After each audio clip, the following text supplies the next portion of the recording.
"Daniel, I'm glad you came," my father said, greeting me at the door with a smile that didn't reach his eyes. "Everyone is looking forward to seeing you." I stopped at the entrance of the house where I grew up, looking at the exaggerated Christmas decorations that never existed when I was a child. Lights flashed across the front of the house, an inflatable Santa Claus stood in the yard, and a golden wreath hung on the door that cost more than my monthly rent. The lawn was perfectly mowed, the windows gleamed as if they had been cleaned that morning, and the air carried the artificial scent of cinnamon and pine from diffusers scattered around the porch. It was Christmas Eve, and for the first time in 3 years, my father had invited me to family dinner.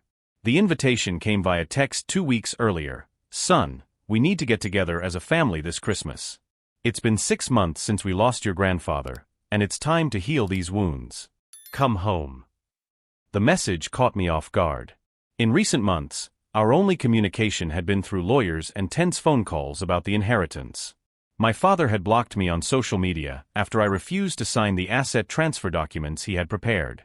"My name is Daniel, I'm 28 years old, and 6 months ago I inherited my maternal grandfather's entire fortune, $2.5 million, including his agricultural equipment company and 3 rural properties that stretched over 1,000 acres in the interior of the state."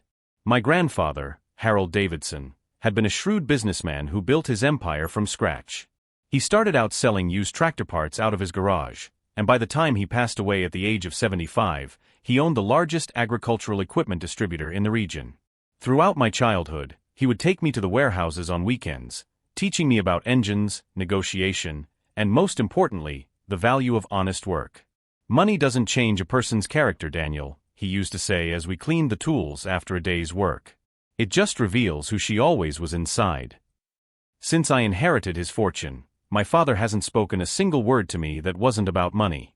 But here I was, holding a bottle of wine and believing like an idiot that maybe he finally wanted to make amends. Come in," he insisted, putting his hand on my shoulder with a forced familiarity that reminded me of when I was a kid and had broken something expensive. "Your stepmother made that turkey you love." As I crossed the living room, my stomach clenched. There were too many people. The house looked like it had been rearranged specifically for this occasion. The dining table had been moved to create more space in the room, and the chairs were arranged in a semicircle facing an isolated armchair that I immediately recognized as the punishment seat of my childhood. My stepmother Carol was in the kitchen, but on the sofa I recognized 2 men in suits who were definitely not family. They had that stiff posture and calculating looks that only came with years of practice in legal confrontations. Expensive leather briefcases were strategically positioned beside their feet, open enough to reveal stacks of documents organized with colored clips. My half-siblings, 16-year-old Jake and 22-year-old Emma, were sitting at the dining room table, but neither of them acknowledged me as I passed. Emma didn't even look up from her cell phone, though I could see she wasn't really reading anything on the screen. Jake fidgeted nervously with a paper napkin, tearing off small pieces that fell to the floor like macabre confetti. "Daniel," Carol appeared from the kitchen, drying her hands on her red Christmas apron that still had the price tag hanging off the back. "How wonderful you're here. I missed you so much." She hugged me too tightly, whispering in my ear, "Your father is very anxious to talk to you. Very anxious." Her perfume was stronger than usual, almost sickly sweet, as if trying to mask the smell of nervousness emanating from her sweaty skin. When she let go, I noticed that her hands were shaking slightly. That's when I realized there were no presents under the tree. Not a single wrapped gift. For a family that was supposedly celebrating Christmas together for the first time in years, the absence of gifts was more than strange, it was revealing. But there were papers scattered across the coffee table where the appetizer trays would normally be. Official documents with stamps and seals, organized in neat piles as if they were gifts waiting to be opened. "Who are your friends?" I asked, discreetly pointing to the men in suits. "Oh, those are..." My father exchanged a quick glance with Carol, and I noticed the micro-expression of panic that crossed his face. "They're consultants. They're helping us with some complicated financial matters." Financial consultants on Christmas Eve. Working for free on a federal holiday. Sure. The first man stood up, extending his hand with the mechanical precision of someone who had performed this movement thousands of times. "Mr. Daniel, it's a pleasure to meet you. I'm Richard Blackwell, from Blackwell and Associates. Your father has told us a lot about you. And about your current situation," added the second man, who introduced himself as Thomas Mitchell. His tie was slightly askew, and there were coffee stains on the sleeve of his expensive shirt, signs that he had spent the day poring over those documents. My current situation. As if inheriting the money my grandfather left me legally was some kind of problem to be solved. Have a seat, son, my father gestured toward the armchair facing the sofa. The same chair I used to sit in as a child to be scolded. We need to talk about some important things. Carol brought me a cup of coffee without me asking. The liquid had a strange, almost metallic smell that reminded me of the bitter medicine my grandfather had been taking in the last months of his life. The cup was too hot to have been prepared in the kitchen. She had been heated on purpose seconds before my arrival. No thank you, I said, gently pushing the cup away. It's okay, Daniel, my father smiled, but there was tension in his voice and his hands clenched into fists for a split second. It's just coffee. Carol made it especially for you. I looked around the room again, this time paying attention to the details my brain had subconsciously catalogued. The consultants had briefcases open at their feet, but also digital recorders discreetly positioned on the coffee table. Emma was still fiddling with her cell phone, but I realized she was discreetly recording our conversation. Jake was nervously playing with a straw, avoiding my gaze, and I noticed that there was a second exit from the room that I didn't remember existing. A door leading directly to the backyard had been unlocked. On the wall, the family clock read exactly 3 o'clock. The meeting had been timed for this specific moment. That's when I understood. This wasn't a Christmas dinner. It was an ambush. And they had planned every detail with military precision. As my father began his rehearsed speech about family and responsibilities, I kept my expression neutral. He didn't know that I had been waiting for this moment for weeks. Small signs that only someone with my background, and the education my grandfather had given me about reading people and situations, would learn to detect. Jake's phone call 3 days earlier, just to talk, but asking specific questions about my weekend plans. Carol's email asking about my food preferences for Christmas dinner. The search someone had done on my address on Google Maps. I received notifications whenever my property was viewed online. And now, while he believed he had me cornered on his home turf, I was mentally cataloging every mistake they were making. If you're following this story of family manipulation, be sure to subscribe to the channel, because what happened next was a lesson my father will never forget. Daniel, let's get straight to the point, my father began, his voice taking on that authoritative tone I'd known since childhood. This inheritance has created an untenable situation for our family. He stood up, walking over to the window as if he were about to give a corporate presentation. The man who raised me had turned into a calculating stranger over the past 6 months. Your grandfather, God rest his soul, wasn't thinking clearly when he made that decision, he continued, avoiding my gaze. He was on medication, confused, influenced by. Influenced by whom? I interrupted, my voice colder than I intended. The silence that followed was eloquent. Carol stopped fussing in the kitchen. Emma finally looked up from her phone. Even Jake stopped tearing up his napkin. By people who had their own agenda, Richard Blackwell interjected softly, opening one of the folders in his briefcase. Your father told us about the irregular circumstances surrounding the updating of the will. My father had hired lawyers to accuse me of manipulating a man who, until his last days, had held lucid conversations about commodity markets and investment strategies. Let me get this straight, I said, folding my fingers in my lap. You believe I manipulated a man who built a $2.5 billion empire through impeccable financial decisions over the course of 50 years? People are vulnerable when they're sick, Thomas Mitchell added. It's more common than you think. What they didn't know was that I had recordings. Conversations my grandfather had made sure to record in recent months, explaining his testamentary decisions in detail. The solution is simple and fair, my father continued, returning to his chair. What is the solution? I asked, though I already knew the answer. Richard Blackwell slid a thick document across the table. Voluntary transfer of assets. You keep 15%, while the remainder is redistributed among family members. 15% of an inheritance that was legally mine. And if I refuse? My father's smile faltered. Son, why would you make things difficult? We're family. Family, I repeated slowly. Like when you excluded me from last Thanksgiving? The truth was that they had begun to exclude me as soon as the will was read. The isolation had been systematic and cruel. Jake finally spoke, his voice barely above a whisper. Daniel, the house, They said we're going to lose the house if you don't. Jake. My father cut him off sharply. But it was too late. Now I understood the urgency. What is your real financial situation? I asked bluntly. Thomas Mitchell consulted his notes. Your parents are facing some temporary cash flow challenges. Over the past 3 months, I had done my own investigation. Public records told a devastating story. 3 mortgages on the house, maxed out credit cards, defaulted loans. $240,000 in total debt, I read from my notes. Including $70,000 you owed Grandpa when he died. My father's face turned red. How did you? Public records. More interestingly, Carol's Mercedes was financed 3 weeks after you learned of Grandpa's diagnosis. Carol appeared in the kitchen doorway, her face pale. Emma began to cry. Jake stared at the floor as if he wanted to disappear. You started spending money in anticipation of an inheritance you thought you were going to receive, I continued. Even so, we're family, my father remained firm. And family takes care of each other.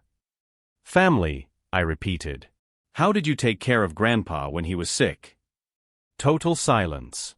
How many times did you visit him in the hospital?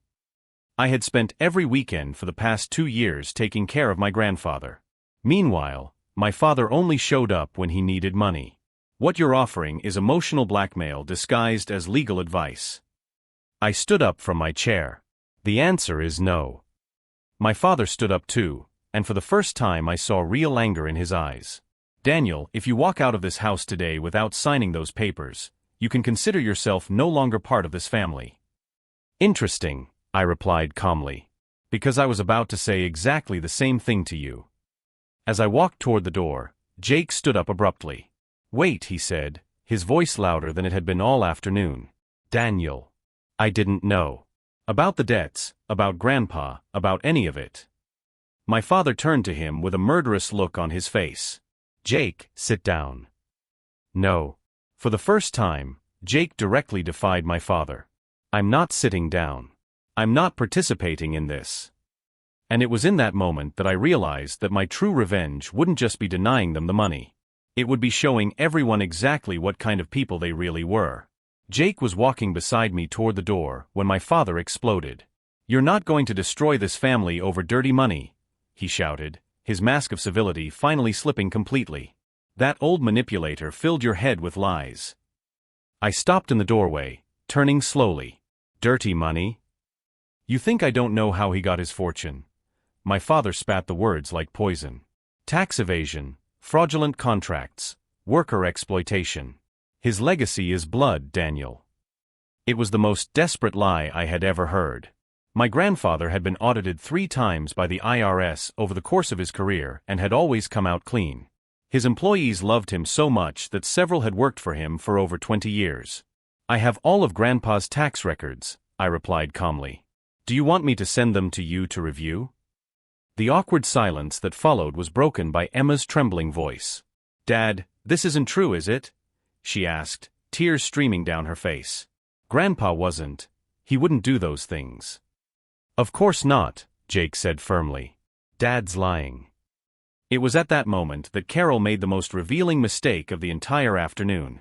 Jake, you're too young to understand, she said, her voice taking on that condescending tone I knew so well. Sometimes we have to make up stories to protect the family. Make up stories. She had just admitted they were lying. Richard Blackwell coughed uncomfortably. Perhaps we should reschedule this discussion for when everyone has calmed down. There will be no rescheduling, I said, keeping my voice steady.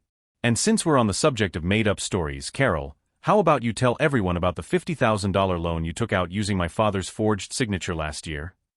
Her face turned white as a sheet. During my investigations over the past few months, I had discovered much more than simple credit card debt. Carol had forged my father's signature on multiple bank documents, using their joint account to secure loans he didn't even know existed. Daniel, my father began, but his voice carried a new uncertainty. Did you know, Dad? I asked bluntly. About the loans she took out in your name? About the 3 secret bank accounts she opened? About the apartment in Miami she's been renting for 8 months? Each revelation was like a bomb going off in the room. Jake and Emma exchanged shocked glances. My father turned to Carol with an expression I had never seen before, a mixture of betrayal and terrible understanding. "Miami," he whispered. Carol tried to speak, but could only produce incoherent sounds. The lawyers were discreetly putting away their documents, clearly wanting to get out of there as quickly as possible. $50,000 a month in rent in South Beach, I continued, consulting the notes on my cell phone. The apartment is registered to an LLC she created. The same LLC that received transfers from Jake's savings account over the last 6 months. My savings account?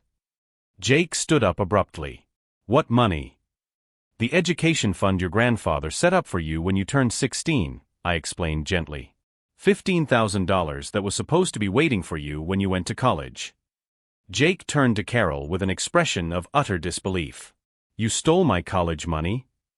I was going to pay it back, she stammered. With what money? Emma asked, her voice breaking. If you're broke, how was she going to pay it back? The atmosphere in the room had completely changed. What had started as a coordinated ambush against me had turned into a devastating exposure of Carol's true nature and, by extension, my father's complicity. Daniel, my father said, his voice suddenly small and tired. I didn't know about any of this. I looked at the man who raised me, seeing perhaps for the first time the difference between genuine ignorance and convenient denial. For years, he had chosen not to see the signs because it was easier than confronting reality.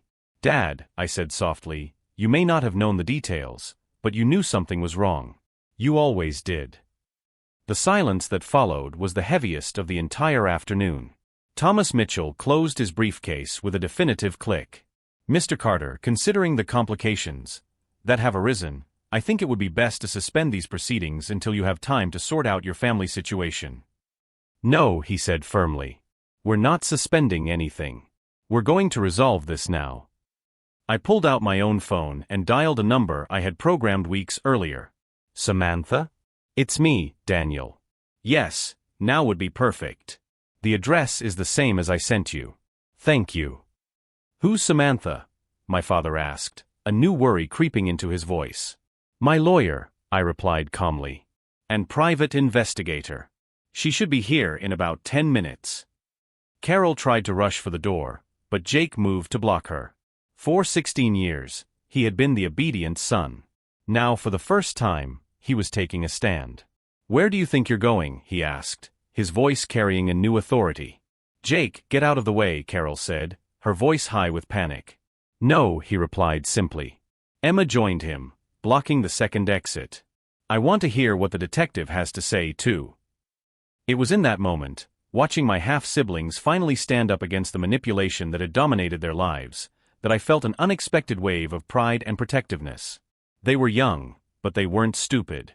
They had just been misled by people they trusted. My father slumped heavily into his chair, looking like he'd aged 10 years in 10 minutes. Daniel, he said, his voice barely audible, what do you want from me? I looked at the man who had raised me, who had taught me to ride a bike, who had attended every basketball game in high school. Despite everything, he was still my father. I want the truth, I replied. All of it. And I want you to choose, right here and right now, between protecting a liar who is destroying your family or doing the right thing for your children. The sound of a car pulling into the driveway told us that Samantha had arrived. In a few minutes, Carol would face questions she couldn't answer with tears or emotional manipulation. But looking around the room, at Jake and Emma finally united, at my father confronting realities he had avoided for years, at Carol realizing her lies were unraveling, I understood that my revenge had already begun. Not through destruction, but through the truth. And the truth, as my grandfather always said, has a way of revealing itself at the right moment. The doorbell cut through the tension like a knife. Samantha Reed had arrived. Daniel, my father said, his voice carrying a new urgency, you don't need to involve strangers in family matters. Strangers. I smiled for the first time that afternoon. Dad, you brought 2 lawyers to a supposed Christmas dinner. I just brought balance to the table. I walked to the door as Carol tried again to get past Jake, who held his ground with a determination I'd never seen in him before. Emma was recording everything on her phone, whispering comments I couldn't hear. Samantha Reed was exactly as I expected, a woman in her 40s with gray hair pulled back into a flawless bun, carrying a leather briefcase that looked like it held the weight of the world. Her blue eyes quickly assessed me before offering a firm handshake. "Mr. Daniel," she said, her voice professional but warm. "Based on the information you provided, I brought everything we need." When we entered the room, the atmosphere changed instantly. Richard Blackwell and Thomas Mitchell immediately recognized what Samantha represented: real competition on their own turf. "And you are?" Richard asked, his previous confidence clearly shaken. "Samantha Reed, attorney specializing in family law and financial crimes," she replied, setting her briefcase on the coffee table with calculated authority. "And licensed private investigator." Carol finally managed to sit down, but her hands were shaking visibly. My father remained standing, as if constant movement could somehow control the situation that was quickly spiraling out of his hands. "Financial crimes?" Thomas Mitchell repeated, exchanging a nervous glance with his colleague. "Document forgery, embezzlement, identity theft," Samantha listed calmly, pulling an organized folder from her briefcase. "Based on the preliminary investigation I've conducted over the past 3 weeks, we have substantial evidence of criminal activity in this residence." 3 weeks. I had hired Samantha the moment I received the Christmas invitation. My instincts, honed by years of watching my grandfather assess people and situations, had detected the signs of a trap long before I set foot in this house. "This is ridiculous," Carol exploded, her voice high with desperation. "Daniel is making this all up to get out of giving you money that should be family money." "Mrs. Carter," Samantha said, consulting her notes, "can you explain this transfer of $15,000 from Jacob Carter savings account to an LLC registered under the name C&M Investments on September 17th? Jake turned to Carol with an expression of utter disbelief. "September? You said my college money was safe in September." I can explain," Carol stammered. "Please explain," Samantha encouraged, removing more documents. "I'd also like to understand these monthly transfers of $5,000 from the same LLC to an account in Miami, Florida." That's when my father finally exploded. "Carol, what the hell is going on? What account in Miami?" The silence that followed was broken only by the sound of Emma sobbing quietly. Richard Blackwell and Thomas Mitchell were discreetly gathering their documents, clearly wanting to get out of there as quickly as possible. "There's more," Samantha continued relentlessly. "Signature forgery on bank documents, unauthorized use of financial information, and—" She paused dramatically, looking directly at Carol. "3 fraudulent life insurance policies taken out in Harold Davidson's name in the last 2 years, with Carol Carter as the beneficiary." The blood drained from Carol's face. My father stared at her as if he were seeing her for the first time. "Life insurance," he whispered. "Carol, you took out life insurance on my father-in-law?" It was just a precaution," she murmured, but her voice no longer carried any conviction. "Precaution for what?" Jake asked, his voice breaking. "For when he died." It was in that moment that I understood the true depth of Carol's manipulation. She hadn't just stolen money, she had built an entire system based on my grandfather's death. Every loan, every fake bill, every transfer had been calculated on the premise that she would inherit a significant fortune. "Daniel," my father turned to me, and for the first time in months I saw genuine vulnerability in his eyes. "I swear to God I didn't know any of this." I looked at the man who raised me, weighing his words against years of observation. There was willful ignorance, but there were also signs of genuine shock in his expression. "Father," I said calmly, "you may not have known the details, but you chose not to see the signs because it was more convenient." Samantha interjected softly. "Mr. Carter, based on our investigation, you are not considered a knowing accomplice. However, your signature appears on several documents that you should have read more carefully." Richard Blackwell stood up abruptly. "Considering the complications that have arisen, we believe it would be best to postpone this discussion." "There will be no postponement," I replied firmly. "This situation will be resolved today." I pulled out my own phone and played a recording I had saved specifically for this moment. My grandfather's voice, clear and lucid, filled the room. "Daniel, if you are listening to this, it is because my suspicions about Patricia and especially Carol have been confirmed. I made this recording as a safeguard, not only for you, but for Jake and Emma. They deserve to know the truth about the people who are supposed to care for them." The recording continued for another 2 minutes, detailing my grandfather's suspicions about Carol's financial manipulations and his concern for what would happen to the family after his death. When it ended, the silence in the room was deafening. Carol was crying now, not the manipulative tears I had seen so many times, but the desperate sobs of someone whose world was falling apart. "Jake, Emma," I said, turning to my half-siblings, "you have a choice to make. You can stay with someone who has lied to you and stolen from you, or you can come with me and start a new life based on honesty." Jake didn't hesitate. "I'm coming with you." Emma looked between Carol and me, tears streaming down her face. I need time to process all this." "Of course," I replied gently. "The door will always be open." My father slumped heavily into his chair, looking like he had aged a decade in an hour. "Daniel," he said, his voice barely audible, "what do you want me to do?" I looked at him, feeling a complex mixture of love, disappointment, and determination. "Dad, I want you to choose here and now, between being the man who raised me or continuing to be an accomplice to someone who is destroying this family." At this very moment in our story, if you're following this shocking family twist, be sure to subscribe to the channel to see how some families hide secrets darker than anyone could ever imagine.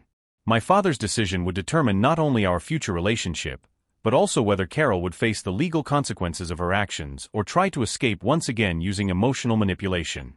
As we waited for his answer, I realized that regardless of what he chose, I had already regained something I didn't know I had lost: the absolute certainty that I was on the right side of the truth. My father looked at Carol, then at me, and finally at Jake, who held his ground blocking the exit like a soldier protecting sacred territory. "Carol," his voice came out as a broken whisper, "is it true? Is everything Daniel said true?" Carol tried to stand, but her legs gave way. "Robert, I can explain." "Explain," he said, his voice taking on a harshness I hadn't heard in years. "Explain how you forged my signature. Explain the apartment in Miami. Explain why you stole my son's college money." It was at that moment that Samantha pulled the last set of documents from her briefcase. "Mr. Carter, there's something else you need to know," she said, handing a folder to my father. "These are the security tapes from the bank, showing Carol accessing Harold Davidson's safe deposit box 3 days before his death." The silence that followed was so heavy I could hear the ticking of the family clock on the wall. "What safe deposit box?" my father asked, his voice barely audible. "The private safe deposit box your father-in-law kept at First National Bank," Samantha explained methodically. "Carol gained access using a forged power of attorney. She removed documents that have never been recovered." Carol finally exploded. "That's a lie. Daniel is paying this woman to fabricate evidence." "Mrs. Carter," Samantha said calmly, removing a tablet from her briefcase, "would you like to see the video?" The screen clearly showed Carol entering the bank's vault area, accompanied by an employee. The date in the lower right corner was 3 days before my grandfather's death. "Grandpa had been in a coma for a week on that date," Jake said, his voice breaking. "How did she get power of attorney?" "By forging his signature," I replied. Using documents she had practiced forging for months. Emma finally spoke, her voice shaking. "Carol, what did you take from Grandpa's safe?" Carol didn't answer. She was staring at the door like a cornered animal looking for an escape route. That's when my phone rang. I looked at the screen and smiled. "Perfect timing," I said, answering on speakerphone. "Detective Morrison?" "Daniel, we just got the warrant. We're 2 blocks away from your location." Carol's face turned white as a sheet. "Warrant for what?" "Arrest for document fraud, embezzlement, and forgery," I replied calmly. "Oh, and attempted murder." "Attempted murder?" My father stood up abruptly. Samantha opened another folder. The toxicology reports on Harold Davidson's body revealed levels of warfarin that were not consistent with his prescription. Someone had deliberately increased his anticoagulant dosage. The room fell so silent that I could hear sirens approaching in the distance. "Carol," my father said, his voice carrying a mixture of horror and understanding, "you tried to kill my father-in-law?" I didn't, he was suffering." Carol stammered desperately. "It was an act of mercy." "Mercy!" Jake shouted, his controlled adolescence finally exploding. "You killed him for money." It was at that moment that Emma made her decision. She stood up and walked over to Jake, positioning herself beside him. "No," she said, her voice firm for the first time that afternoon. "I'm not going to defend this anymore." Carol tried to run for the door, but Jake and Emma didn't move. My father's lawyers had quietly disappeared 10 minutes earlier, probably consulting with their own lawyers about legal liability. "Daniel," my father turned to me, tears streaming down his face. "How did you know? How did you find out all this?" "Grandpa left me more than money, Dad," I replied. "He left me all the evidence he had collected on Carol over the past 2 years. Recordings of conversations, photographs of documents, transaction records. He knew exactly what she was doing." I took out my own tablet and played one last audio file. My grandfather's voice filled the room one last time. "Daniel, if you're listening to this, Carol finally got what she wanted. But she doesn't know that I installed cameras in my house after I became suspicious. Everything is documented. The tampering with my medication, the visits to my safe when she thought I was asleep, the phone conversations about my death as if it were an investment." The recording continued. "Protect Robert and the children. They don't know the kind of person they're living with.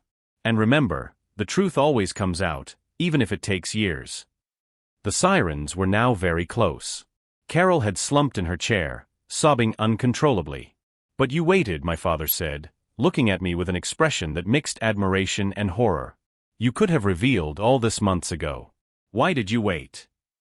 "Because you wouldn't have believed me," I replied honestly. "You were in love, blinded by her manipulation. You needed to see it with your own eyes." Detective Morrison knocked on the door. "Police." Jake opened the door, revealing 2 detectives and 2 uniformed officers. "Carol Martinez Carter?" Detective Morrison asked, consulting his tablet. "That's me," Carol whispered. "You're under arrest on suspicion of murder, document fraud, and embezzlement. You have the right to remain silent." As they read her rights, Carol looked at my father one last time. "Robert, please, you know I love you." My father watched her for a long moment before responding, "No, Carol. You loved what I represented to your plans. There's a difference." As the officers led her away, handcuffed, Carol turned to me. "You've destroyed an entire family," she hissed. "No," I replied calmly. "I saved a family. Finally." After the police left, we sat in silence for several minutes. Emma was hugging Jake on the couch. My father sat in his chair, looking like he had aged 10 years in 2 hours. Samantha gathered her documents discreetly. "My work here is done. Daniel, I'll be in touch tomorrow about the remaining procedures." When she left, only the 4 of us remained in the living room that had witnessed the complete collapse of our dysfunctional family. "What happens now?" Emma asked, her voice small. I looked at my half-brothers, then at my father, seeing for the first time in years not the man who had disappointed me, but the man who had raised me before Carol poisoned our family from the inside out. "Now," I said, sitting down for the first time that afternoon, "we start over. As a real family." But before we could fully process what had happened, my phone rang again. It was my grandfather's lawyer. "Daniel? You need to come to the office immediately. We found something in Harold's safe that changes everything. Something he hid even from you." An hour later, we were all sitting in the office of Peterson and Associates.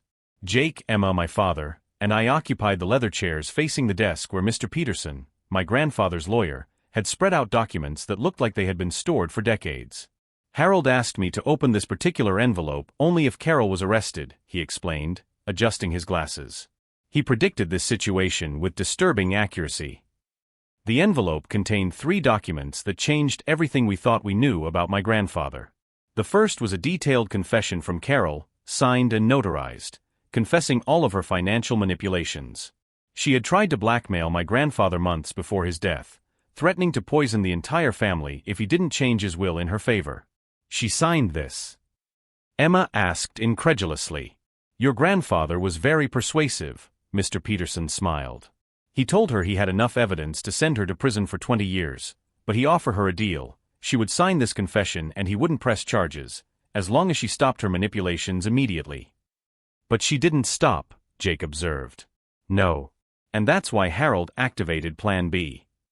The second document was even more shocking, a letter from Carol to a contract killer in Miami, hiring him to eliminate my grandfather when the other attempts failed. The letter was never sent because my grandfather had intercepted it. Carol was literally planning to murder Grandpa, I whispered, feeling a chill run down my spine. Which brings us to the third document, Mr. Peterson said, pulling out a blue folder. The real will. My father leaned forward. Real will.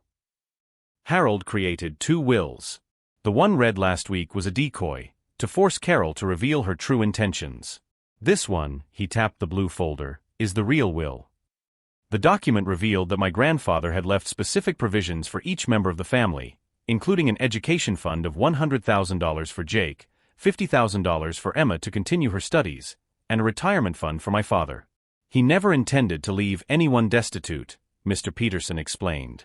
But he needed to ensure that Carol didn't have access to a single penny. The room was silent for several minutes as we processed the magnitude of what my grandfather had planned. So, all of this, my father said slowly, the inheritance, the pressure, the confrontation today, it was a test. It was a safety procedure, I corrected. Grandpa knew exactly what kind of person Carol was. He needed to protect all of us. Jake stood up abruptly and walked to the window. So my college money, it's still there? It's there and it's safe, Mr. Peterson confirmed. In addition, Harold stipulated that if Carol were ever convicted of any crime related to the family, she would forfeit all rights to any property acquired during the marriage. The house? My father asked. It's back to you. Completely paid off. Emma began to cry, this time tears of genuine relief. Grandpa, he protected all of us. In the months that followed, our family underwent a transformation I never would have thought possible. Carol was sentenced to 8 years in prison for attempted murder, fraud, and embezzlement. During the trial, we discovered that she had attempted the same scheme with 2 other elderly men in the previous 5 years. My father entered therapy and for the first time in years, began making decisions based on his own values, not someone else's manipulation. Jake moved in with me permanently and is excelling in school, with plans to study business administration. Emma decided to end a toxic relationship with a boyfriend who was following the same manipulative pattern as Carol and is now focused on her own emotional recovery. My grandfather's company has thrived under my management. I implemented recycling and sustainable energy programs that increased our profits by 40% in the first year. Jake works with us on weekends, learning the business the same way I learned it decades ago. 6 months after Carol's arrest, my father showed up at my door with a handwritten letter. Daniel, he said, his words carefully chosen, I know I've made terrible mistakes. I let my judgment be clouded by someone who didn't deserve my trust. I can't undo the past, but I want to build a future where you can respect me again. I looked at the man who raised me, seeing not only his flaws, but also his capacity for growth. Dad, I replied, hugging him for the first time in 2 years, family isn't about perfection. It's about choosing to do the right thing when it matters. Last week, I put up a new sign at the front of the company, Davidson and Carter Agricultural Equipment, founded in 1972, renewed in 2025. My grandfather didn't just leave me a financial legacy. He taught me that true wealth lies in protecting the people we love, even when it requires difficult decisions. Carol tried to destroy our family for personal gain, but she ended up revealing who truly deserved our loyalty. Jake is already planning innovations for the company that would make my grandfather smile with pride. Emma is considering law school, inspired by the justice that finally prevailed. My father has found a new purpose helping other older men recognize the signs of manipulation in relationships. If this story of family manipulation and ultimate justice has touched you, subscribe to the channel for more stories about how the truth always finds a way to prevail, even when all seems lost. The last I heard, Carol was serving her sentence making license plates in state prison. Me? Well, I'm here every day, building the legacy my grandfather started, surrounded by the family he fought to protect. He was right about one thing: money doesn't change people's character. It just reveals who they've always been on the inside.